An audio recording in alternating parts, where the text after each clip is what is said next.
Week 15 kicks off with Easter Sunday. He is risen. It was interesting to have Easter line up with Communion Sunday. Work-wise, it was a little more complicated than usual because I had to work with the donation and recognition of the Easter lilies this year. Overall, it was a great celebratory Sunday.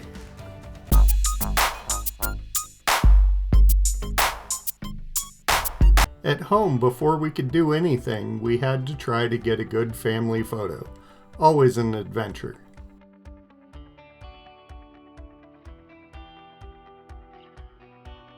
Alex worked on a carrot soup yesterday, and so that was ready to go to tide us over. Trina requested that we dye Easter eggs, so we did that while the ham and everything else was in the oven. Then once everything was ready, we had our Easter dinner. It was a great day and nice to have the kids at home. On Monday, I was a little obsessed with the moon mission. I dressed for the occasion and watched pretty much all afternoon. First, they broke the record of the furthest distance from the Earth.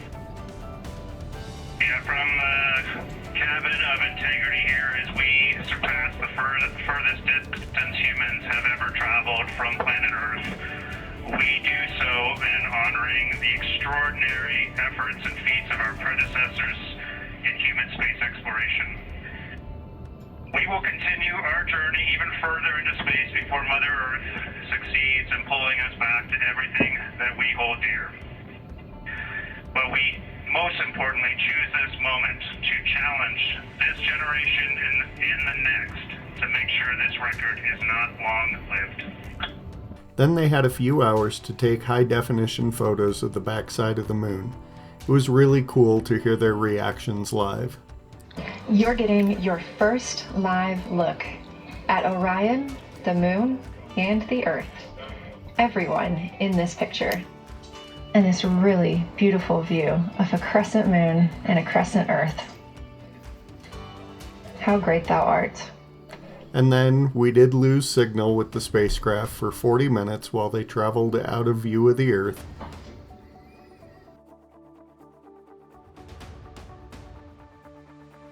And then coming back live once again after they'd passed the moon. Then for dinner on Monday, Alex made us steaks with mashed potatoes and roasted cauliflower.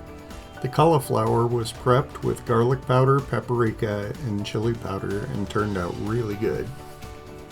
At youth, we played some great team games. We had a game that was a bit of an obstacle course where the students were tied together in groups of 4, and each member needed to work through one of 4 obstacles. It worked surprisingly well with the lesson that I had prepared on being the body of Christ. Just as a body, though one has many parts, but all of its many parts form one body, so it is with Christ. Now, if the foot should say, because I'm not a hand, I don't belong to the body, it would not for that reason cease to be part of the body. And if the ear should say, because I'm not an eye, I don't belong to the body, it would not for that reason stop being part of the body. If the whole body were an eye, where would the sense of hearing be? If the whole body were an ear, where would the sense of smell be?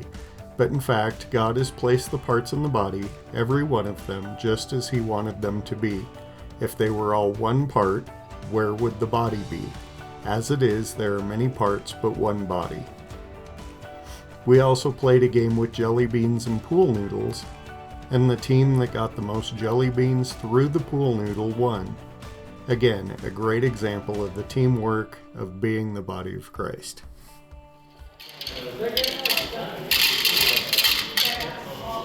My dear friend Deb wondered if I had time to go out with her on her birthday, and we were able to get together and do lunch. So we stopped at a place that neither of us had eaten before called Canyon House and in Castle Pines, and it was lovely. We had a nice little lunch out on the patio, and I really enjoyed what I ate, and I think Deb enjoyed hers as well. We shared some dessert at the end, and that was also really lovely. This week for book club, we read Such Charming Liars by Karen McManus. And I've read a bunch of books by Karen McManus that I've liked. And when I read this the first time, I wasn't that impressed.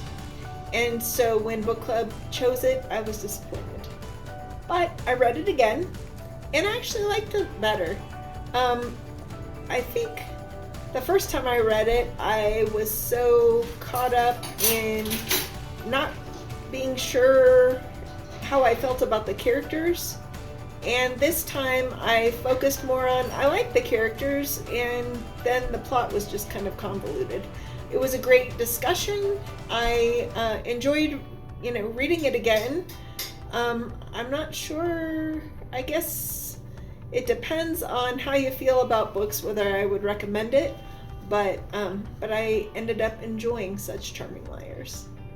So it is Thursday afternoon, and I'm just about to go hang out with my mom. This morning I went and got a haircut at Noble Barbers in Castle Rock. Pilar does a great job with giving me a decent haircut, giving me a good beard trim, and we just always have a great conversation. So Noble Barbers in Castle Rock, if you need a haircut, I think it's a great place.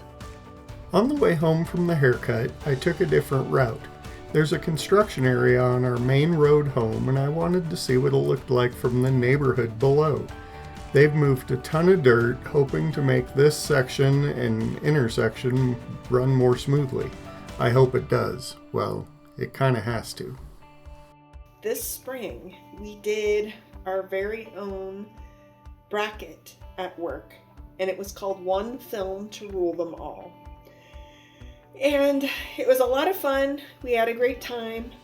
And just this week I walked in and was asked to make sure that I was at our rock rally because they were going to be announcing the winners, and I got really excited.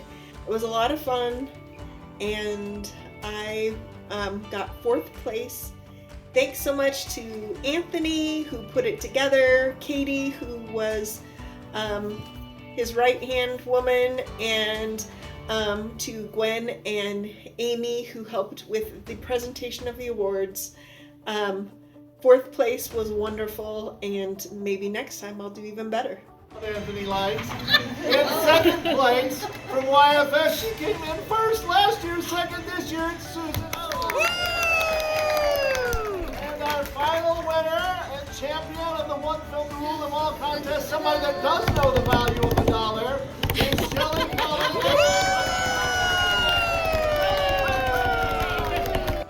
And then Thursday night I headed to my mom's. This week we had a much easier puzzle out, so we worked on that for a little while. Then she made us some soup and grilled cheese, and we had dinner together. Then she'd promised me that she'd make me something that in our family we call yucky dessert. It's pudding and cherry pie filling and angel food cake, all the yucky things in one dessert.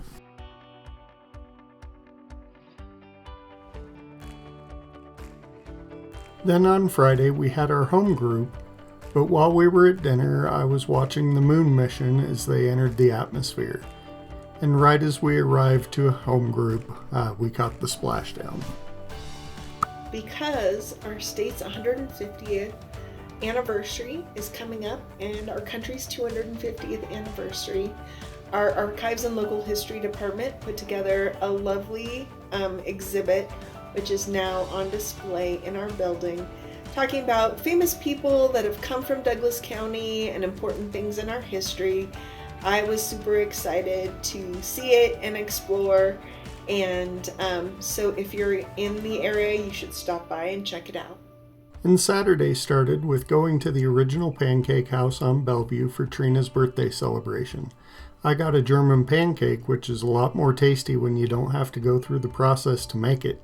Melissa got minced ham and scrambled eggs, Katrina got bacon and eggs, and Amon got a loaded biscuits and gravy. It's not on their online menu, so I don't remember exactly what it's called. Sadly, Alex had work and was unable to join us, but he's got plans to hang out with her tomorrow on her actual birthday. And after lunch, Melissa and I decided that we should go for a walk. I guess spring sports are in full swing at Founders Park.